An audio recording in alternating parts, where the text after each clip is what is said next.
আমার চেরি দেখতেছে, অয়ন তোকে দেখতেছে, তুই কি করস? তো অয়নও কিন্তু আসছে আমার গার্ডেনে।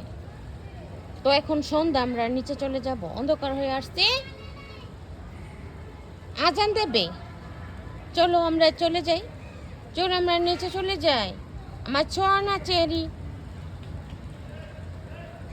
বেরি আসো। তো আমি বেরিকে দেখাই, আমি ডাক দিছি আর এদিকটায় আসছে, তো ওইদিকে চলে যাচ্ছে। দেখাই দেখাই,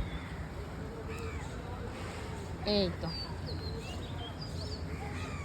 ওখানে কি করছো? ওখানে পানি তো। হুম, কোথায় যাচ্ছ? চলো নিচে চলে যাব, আসো। তো আমার বেরি কিন্তু শরীর ভালো না, বেরির শরীর ভালো না, অসুস্থ, একদম অর্ধেক হয়ে গেছে, খাইতেই চায় না, তো কোনো খাবারই খায় না। আর এই তো অয়ন, অয়ন সরকার।